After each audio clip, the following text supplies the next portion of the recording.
the single most important issue for you? Well, I think seeing the Conservative government of Mr. Harper replaced by a much more responsive government to the needs of Canadians. The way that the vets have been treated over the last couple of years is the cuts to public service. I basically just hope to see Harper gone. I would say the local health and well-being of the people. Peace. Think of those who come after us. A political party that actually means what it says and follows through. The sooner we can get to a proportionally representative government through a single transportable vote, the better off we will be.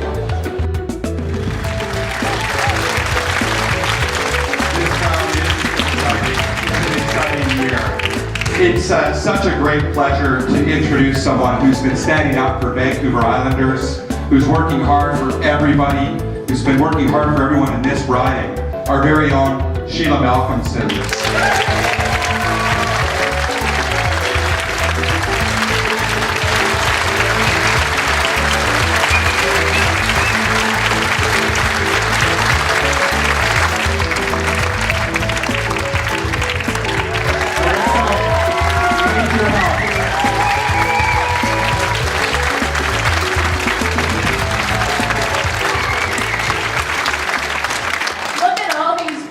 People, thank you for coming out. Thank you to my comrades in this work, and really appreciate being together. So we are standing on Nanaimo traditional territory. I want to acknowledge that as the foundation of where we are, where our riding has been.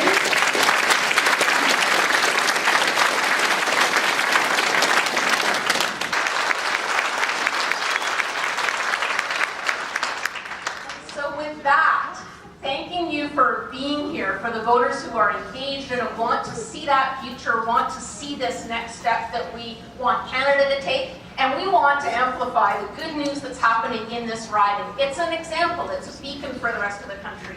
I'm delighted that we've got the official leader of the opposition, Tom Mulcair, in the House tonight.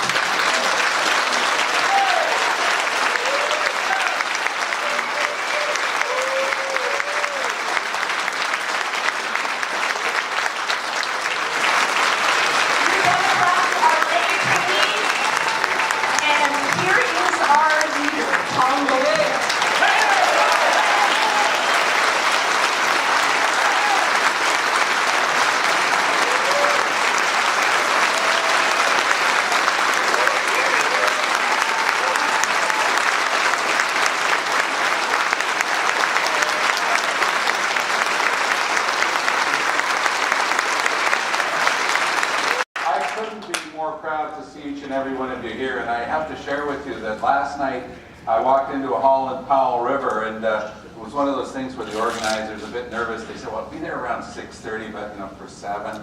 And about 6:35, one of the people who was with us received a photo of the room. We already had 250 people in the room at Powell River.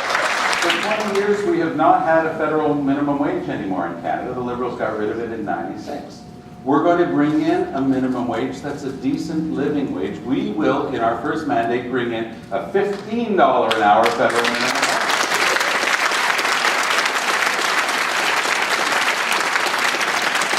Now let's contrast our two 15s, our $15 a day childcare and our $15 an hour federal minimum wage with a couple of 15s for 2015 taken out of Mr. Harper's playbook, shall we? Let's start with 15%. There was a rule that allowed employers in Canada to pay temporary foreign workers 15% less than other Canadian workers. It was a shame, and I remember raising it in the House of Commons at about 20 after 2, because it was Jason Kenney giving the answers that day, and he stood up in the House of Commons and denied the existence of the 15% rule. And this was one of my favorite moments in my political career, because at about 4 o'clock that afternoon, Jason Kenney held a press conference to announce the abolition of the 15% rule at the end. So that's the thing just a couple of hours earlier. Because we know that they've completely botched the temporary foreign workers program. In fact, the person who said they'd completely botched the temporary foreign worker program was Stephen Harper in an off-the-record meeting with ethnic media in Vancouver just a couple of years ago. You know, the population of Indigenous Canadians is roughly the same as the population of Greater Ottawa.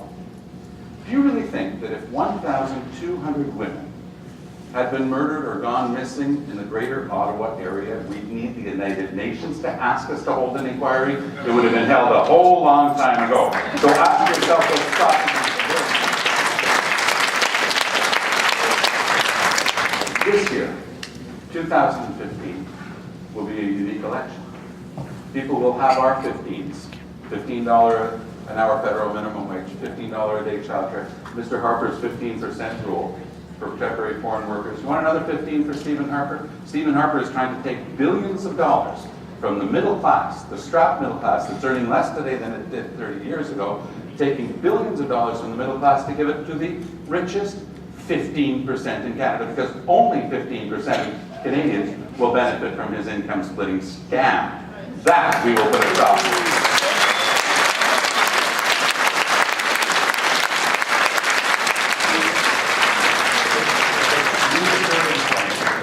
But you know, we've got to do that. We've got to get young people engaged. 40% of Canadians didn't vote in the last election. 65% of young people aged 18 to 25 didn't feel sufficiently brought in by what's happening in Ottawa to even bother to vote.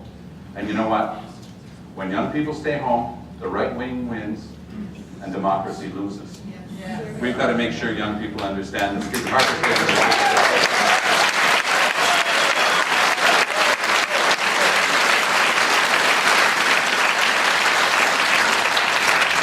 This is my third tour on the island in the past 8 or so months. I was here at the end of the session last year to make sure that people knew the incredible work that people like Peter Stauffer were doing to make sure we protect veterans' rights. Watching Stephen Harper close 9 offices, we took a clear undertaking to reopen those offices. Canadians know that the NDP is going to be there. We're not just going to show up on November 11th. We'll be there the other 364 days of the year.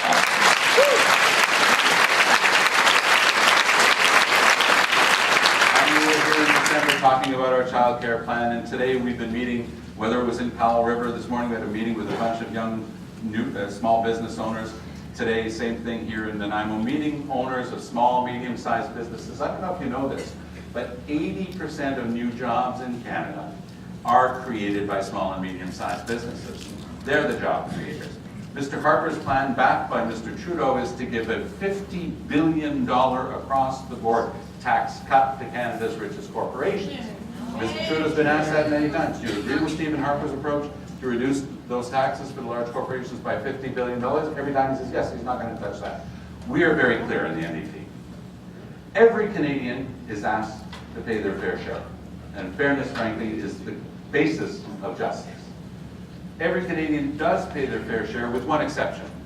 Canada's large corporations are not paying their fair share, and all the profits they make are based on the fact that we have a society based on the rule of law, with a court system that costs a lot of money, and a police system that costs a lot of money, and a road network that helps them make the profits, and all the other things that cost money in our society that they're not helping pay for. There are stratagems being used now to extract that money from Canada, to move it through different means, not always illegal, that other countries that allow them to have a bottom line that shows no profit in Canada, therefore no tax in Canada. We're going to change that.